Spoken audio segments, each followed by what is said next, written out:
বাপ মায়েরও দোষ আছে। বিয়ে দেয় 30 বছর হয়ে গেছে, বিয়ে দেয় না। কিরে ভাই বিয়ে দেন না কেন? হুজুর বিয়ে দিলে কি খাবে, বিয়ে দিলে কি পড়াবে।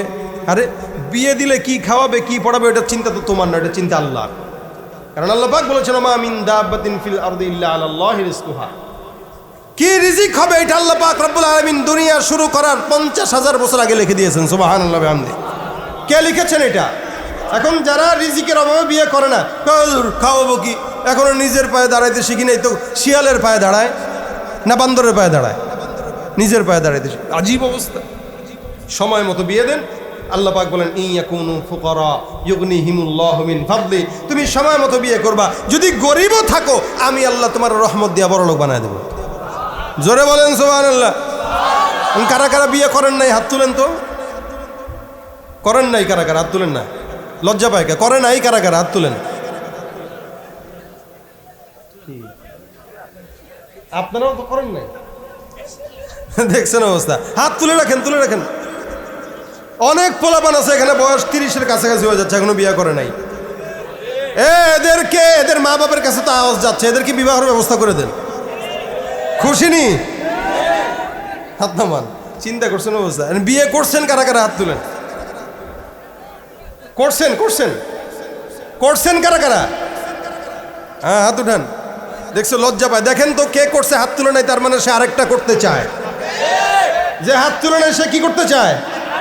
দেখেন কে কে তুলে নাই। তুলছেন? নারায়ে তাকবীর।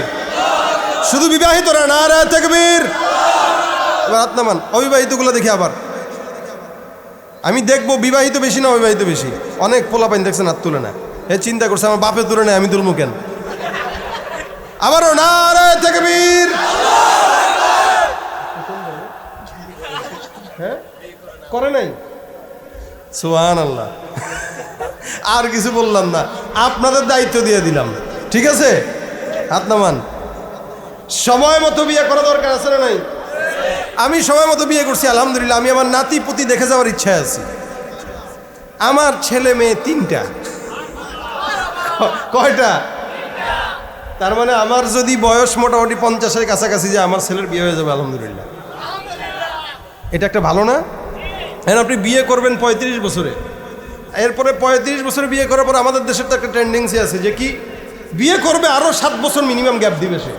কারণ হানিমুনে যাওয়া লাগে, কক্সবাজার যাবে। যান আরও, সমুদ্র সৈকত নাকি ভাঙতেছে শুনলাম। দেখেন নাই? লাবণীও ভাঙতেছে, সুগন্ধাও ভাঙতেছে। ভাঙুক, যে আকাম চলে ওখানে। এখন এই বিয়ে করছে 30-35 বছরে, এরপরে চিন্তা করে মোটামুটি হানিমুন থাইল্যান্ডে যাবে, ব্যাংককে যাবে, পাতায়া যাবে, কত জায়গায় যাবে সে। এটার জন্য 7-8 বছর রেখে দেয়। কিরে বাচ্চা নেস না কে? কয় নিমুনে। ওইটা তো বেটা ওয়ান টাইমের বিষয়। এনে মনে করছে হে চাইলেই আল্লাহ বাচ্চা দিবে। কি বলেন আপনারা? আল্লাহ যদি ইচ্ছা না করে সারা জিন্দেগি চাইলেও দিবে আল্লাহ? এখন এই অপেক্ষা করতে করতে বয়স হয়ে গেছে 40 বা 42, এখন বাচ্চা নিতে চায়, বাচ্চা তো আর হয় না। অবশেষে খালি একবার আজমির শরীফে দৌড়ায়, একবার মিরপুরের মাজারে দৌড়ায়। বাবার দরবারে গেছে, এখন বাবারে কয় বাবা গো সন্তান তো হয় না। বাবা কয় বিবিটারে 1 দিন 2 দিন আমাদের এখানে রেখে যান, ছুমন্তে ছু কালামুত্তর হয়ে যাবে। এবার বুঝছেন তো কি ছু দিছে? আরে কথা কয় আছে না নাই? এই টেন্ডেন্সি সমাজ থেকে বাদ দেন। বয়স যখন পূর্ণতায় চলে যাবে, মিনিমাম 25 যদি হয়ে যায়, বিয়ে করে ফেলেন। রিজিক দিবে কে? কে বলছেন এটা? খালি চিল্লায় খালি বললে হবে না, রিজিক দিবে আল্লাহ। একিন রাখতে হবে। একিন যদি থাকে, যাদের 25 হয়ে গেছে বাসায় বলবেন, লজ্জার কোনো কারণ নাই। ডার্লিং পালেন এটা তো বলতে পারেন মানুষের কাছে যে আমার আছে কয়টা জানোস বেটা, এইটা তো ঠিক বলতে পারে। আর বিবাহর কথা বলতে গেলে লজ্জা লাগে। কি লাজুক সে, আকাম করতে লজ্জা লাগে না আমাদের দেশে। দেখবেন এটা লজ্জা লাগবে। দেখেন না পার্কে পোলাপানরা যায়, মুরব্বী একজন যদি দেখে আর যদি বলে এই তোমরা কি করতেছো এগুলো পার্কের ভিতরে জওয়ান যুবতী, আপনি দেখেন কেন? আপনার লজ্জা শরম নাই? আমরা এখানে পার্সোনাল কাজে আছি, আপনি দেখছেন। আজীব অবস্থা। তুই সমাজের ভিতরে উলঙ্গপনা বেহায়াপনা ছড়াবে আর আমি বললে দোষ? তুমি উলঙ্গপনা করতে পারবা সেটার দোষ না, আমরা বললে দোষ? তুমি ঘুষ খাবা তোমার দোষ না, আর আমি বললে দোষ? সমাজটা এই অবস্থায় তো হয়ে গেছে। হে ব্লাউজ ছাড়া চলবে আর তাকাইলে দোষ। মাছ বাইরে রাখবেন, বিড়াল খাবে, বিড়ালে মারলে লাভ আছে? মাছটা আগে ভিতরে ঢুকান, আগে নারীদেরকে পর্দায় ঢুকান, এরপরে ধর্ষণ বন্ধ করার স্লোগান দেন। আগে পুরুষদেরকে সময় মতো বিয়ে দেন, এরপরে ধর্ষণ বন্ধ করার স্লোগান দেন। এই জন্য নারীদেরকে, পুরুষদেরকে, তবে বাল্য বিবাহর কথা আমি বলবো না, কারণ বাল্য বিবাহ আমাদের আইনে, রাষ্ট্রীয় আইনে এটা নিষিদ্ধ। রাষ্ট্রীয় আইন সম্মান করা এটাও একটা মুসলমানের কাজ। এই জন্য আমরা বাল্য বিবাহটাকেও স্বীকার করি না। কিন্তু আমরা যেটা বলি, আমরা বলি যে আপনারা সময় মতো বিয়ে করেন। বয়স 25 হয়ে গেছে, 23-24 হয়ে গেছে, তো বিয়ে করে ফেলেন, টেনশন নাই। চাকরি হবে না, এতদিন হয় না, বিয়ে করবেন, দেখবেন চাকরির ফয়সালা আল্লাহ করে দিবে। কেন জানেন? এতদিন আপনি একা ছিলেন, আপনার রিজিক, আপনার একা রিজিক আসতো। যখন একজন নারীকে আপনার ঘরে নিয়ে নেবেন, তখন সে তার রিজিক নিয়েই কিন্তু আসবে। তার মানে এখন 2 জনের রিজিক আপনার ঘরে। এরপরে সন্তান যখন নিবেন, এখন রিজিক কয়জনের? রসুল বলেন 3 জনের খাবার 4 জন খাইতে পারে।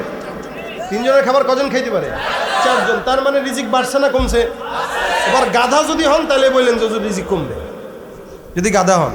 আর যদি চালাক হন, বুঝবান হন, তাহলে নিয়ত করেন আজকে ইনশাল্লাহ 1-2 মাসের ভিতরে বিবাহ। শীত আসতেছে, খুব খুশি। আপনি খুশি না? সবাই একসঙ্গে, যাদের বয়স হয়েছে আলহামদুলিল্লাহ। এই আমি বিবাহের তারগিব দিচ্ছি এই কারণেই, যেন জেনার থেকে বাঁচা যায়। যেন কিসের থেকে বাঁচা যায়? জেনার থেকে বাঁচা যায়। এটা খুব জরুরি বিষয়। আর সামর্থ্য থাকলে 2টা করবেন। সামর্থ্য থাকলে কয়টা করবেন? কথা বুঝেন নাই? কয়টা করবেন? কারণ আল্লাহ বলছেন 2টা করার কথা, মাসনা ও সুলাসা অরুবা। এখন মুরব্বী যারা আছে 60-70 বছর হয়েছে, এরা চিন্তা করবে, হ্যাঁ রে, এই আয়াতের অর্থ যদি আগে জানতাম, এক বুড়ি কিনিয়ে কি 40 বছর কাটায়। তবে কাদের জন্য 2টা-3টা? যাদের ইনসাফ আছে। আমাদের দেশে ইনসাফ নাই, 2 নাম্বার বিয়া করলে আগের বোর কোনো পাত্তাই দেয় না, ঠিক না? এই কারণে একটা নিয়েই থাকবেন। সংসারটা ভালো করেন, পরকীয়ায় জড়িত হয়েন না, আরেকজনের সংসারও খায়েন না, নিজের সংসারও খায়েন না। হালাল জায়গা যেটা, ওইটা হালাল বিনোদন করেন, আল্লাহ বরকত দেনওয়ালা। এজন্য আমি আপনাদেরকে বিবাহের তারগিব দিচ্ছি। বিবাহটা সমাজে সহজ যত করবেন, জেনা তত কমবে। বিবাহ যত কঠিন হবে, জেনা তত বাড়বে। বিবাহ সহজ করেন, জেনা কমে যাবে। আজকে সমাজে বিবাহটাকে কঠিন করা হচ্ছে, আর আমাদের সমাজে বিবাহ কঠিন করার পরে সন্তান নেওয়াটাকেও কঠিন করা হচ্ছে। এখন তো একটা স্লোগান আছে, 2টি সন্তানের বেশি নয়, আরেক শয়তানি স্লোগান। অথচ আপনি ওই পশ্চিমা রাষ্ট্রের দিকে তাকান না, ইহুদি নাসারা যারা আছে, এরা একটার পর একটা নেয়, একটার পর একটা নেয়। এক একজনের 7টা, 8টা, 10টা, 15টা, 20টা পর্যন্ত আছে। একটু একটু একটু একটু একটু একটু সব তারা বাড়াচ্ছে, আর আমাদেরকে কমাইতে বলতেছে। কেন জানেন? কারণ ভবিষ্যতে তো ইমানদার আর বেঈমানদের ভিতরে লাগবে। মুমিনরা যদি সন্তান কমায় দেয়, তাহলে তো মুসলমানদের সন্তান কমে যাবে, এদেরকে মারতে সুবিধা হবে। এই জন্য তারা স্লোগান দিয়ে দিচ্ছে, কমাও কমাও, সন্তান কমাও, জন্ম নিয়ন্ত্রণ করো। কিন্তু আল্লাহ পাকের হাবিব বলেন এটা হারাম। রাসূল বলেন, তাজাওয়াজুল ওয়াদুদ ওয়াল ওয়ালুদ ফাইন্নী মুকাসিরুম বিকুমুল উমাম। তোমরা এমন নারী বিয়ে করো যেই নারী অধিক সন্তান জন্ম দিতে পারে। এমন নারী কি বিবাহ করো যে 4টা 10টা। আমাদের বাবাদেরকে আমরা দেখছি, আমার বাবারা 10 ভাই ছিল। আপনাদের এলাকায় নাই এরকম? যাদের অনেক আগে আমাদের চাচারা, দাদারা 10 ভাই, 15 ভাই, 20 ভাই, 12 ভাই আছে, বোন 7টা, ভাই 5টা। আরে তারা যদি পালতে পারে, আমরা পারবো না? মনে রাখবেন, কুকুর, এই কুকুরকে যদি আল্লাহ খাওয়াইতে পারে, মানুষকেও খাওয়াইতে পারবে। তখন তো অভাব হয় নাই। এজন্য ওই স্লোগানও বন্ধ। এমন নারী বিবাহ করবেন, সন্তান যেন যতগুলো হয়, রাসূল বলেন আমি এই সম্পদ, এই উম্মত নিয়ে আল্লাহর কাছে গর্ব করব যে আল্লাহ দেখছো আমার কত লোক। দেখেন না, এলাকার যারা রাজনীতি করে, এই মেম্বার 2 জন, একজন একজনের বিপরীতে, যার লোক বেশি তার পাওয়ারও। আমার কয়টা জানো, সে কয়টা 500 টাকা, আমার হচ্ছে 1500 টাকা। কার লোকে দাপট দেখাস, হাড্ডি ভেঙেলাম একদম। আমার নবী বলেন, কিয়ামতের ময়দানে কোন নবীর দাম থাকবে না, কোন উম্মতের দাম থাকবে না। এক একজনের উম্মতের টুক, এর 70টা, এর 50টা, এর 20টা, এর 1000টা, এর 500টা। আল্লাহর নবী বলেন আমার থাকবে কোটি কোটি কোটি কোটি উম্মত, সুবহানাল্লাহ। কিন্তু কোন নবীর উম্মত, কোন উম্মতকে নিয়ে আল্লাহর নবী গর্ব করবে? যারা দুনিয়াতে আল্লাহর নবীর কাম করে গেছে, তারা দুনিয়াতে উল্টাপাল্টা করবেন, এই উম্মত নিয়ে আল্লাহর নবী গর্ব করবে না। বলেন আল্লাহর নবী বলবেন সুহকান সুহকান লিমান গায়রা বাদি, যা দূর হবে এটা। তুই তো দুনিয়ার জমিনে অন্যের আদর্শ বাস্তবায়নে কাজ করেছিস, আমার জন্য কাজ করিস নাই। এই জন্য রাসূলের উম্মত হইতে রাজি আছি ইনশাআল্লাহ।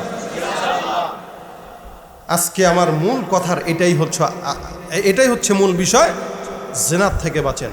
আর জেনা শুধু শারীরিক সম্পর্ক, ওই জেনা না, এটা অন্তর, চক্ষু, হাত, পা যা আছে সব কিছুর মাধ্যমে হয়।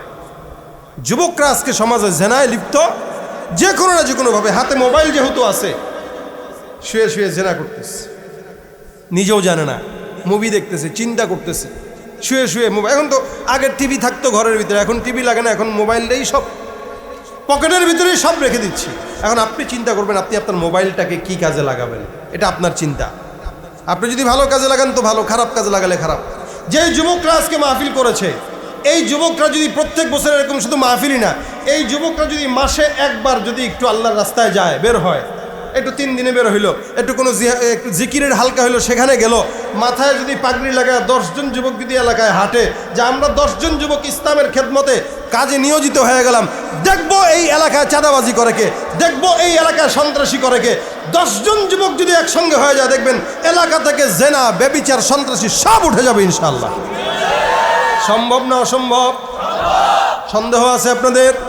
যদি থাকে 10 জন একসঙ্গে হয়ে যাবে, দেখবেন ইনশাআল্লাহ কোনো বাবা, ইয়াবা, গাঞ্জা কিছু চলবে না। আপনি মনে মনে কোন হুজুর গাঁজা তো আমিই খাই নিজে, কি করবো, এটা তো ইবাদত। সেদিন দেখলাম কোন জায়গার এক সংবাদে, কোন একটা জেলায় জানি, ওই এলাকায় সব হলো গাঁজাখোর। কয় ভাই আমি বড় হয়েছি গাঁজার টাকা দিয়া, বলতেছে সংবাদে, আমি বড় হয়েছি গাঁজার টাকা দিয়া, আমার এই করছি গাঁজা দিয়া, আমি পরীক্ষার ফি দিছি গাঁজার টাকা দিয়ে, সব গাঁজা। মানে এরা গাঁজাময় জিন্দগি করে, অতিবাহিত করে। তা আমাদের অবস্থা যেন এটা না হয়। এজন্য যুবকরা যদি পরিবর্তন হয়, সমাজ পরিবর্তন হয়ে যাবে।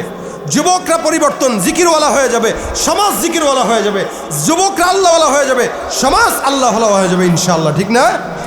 জীবনের শ্রেষ্ঠ সময়, জীবনের শ্রেষ্ঠ সময় বন্ধু আর মিলবে না, এই সুযোগ হারায়ও না, এই সুযোগ আর পাবে না, এই সুযোগ হারায়ও না কারো ফান্দে পড়িয়া। সারাটা জীবন যাইব কান্দিয়া কান্দিয়া, সারাটা জীবন যাইব কান্দিয়া কান্দিয়া, ঠিক কিনা? ছাত্র তুমি দেশের সম্পদ, জাতির ভবিষ্যৎ, দুশ্মনেরা বানাইতে চায় তোমারে অসৎ। ছাত্র তুমি দেশের সম্পদ, জাতির ভবিষ্যৎ, দুশ্মনেরা বানাইতে চায় তোমারে অসৎ। মানুষ গড়ার আঙ্গিনাতে দেয় না তোমায় মানুষ হতে, শিক্ষাঙ্গন রাখে রণক্ষেত্র বানাইয়া, বছরের পর বছর থাকে সে ঝঞ্ঝাট লাগাইয়া। জীবনের শ্রেষ্ঠ সময়, জীবনের শ্রেষ্ঠ সময় বন্ধু আর মিলবে না, এ সুযোগ হারায়ও না, এ সুযোগ আর পাবে না, এ সুযোগ হারায়ও না কারো ফান্দে পড়িয়া। সারাটা জীবন যাইব কান্দিয়া কান্দিয়া, সারাটা জীবন যাইব কান্দিয়া কান্দিয়া। জমি জামা ভিটে মাটি বেচিয়া বাবায়, মাসে মাসে পড়া লেখার খরচা দি পাঠায়। বিএ এমএ পাশ করিয়া আইব বাছা ধন, দূর হইব দুঃখ জ্বালা সকল নোটন। এত আশায় বুক বাঁধিয়া থাকে যে বাবায়, সেই নয় আশার বাসা হাইরে পুইরা করে ছাই। বইকারিয়া অস্ত্র দিয়া সন্ত্রাসী মাস্তান বানাইয়া, সুন্দর জীবন তোমার দেয় যে ধ্বংস করিয়া। অবশেষে মায়ের কাছে লাশখানা দেয় পাঠাইয়া। আছে না নাই? জীবনের শ্রেষ্ঠ সময় বন্ধু আর মিলবে না, এ সুযোগ হারায়ও না, এ সুযোগ আর পাবে না, এ সুযোগ হারায়ও না কারো ফান্দে পড়িয়া। সারাটা জীবন যাইব কান্দিয়া কান্দিয়া, সারাটা জীবন যাইব কান্দিয়া কান্দিয়া, ঠিক কিনা?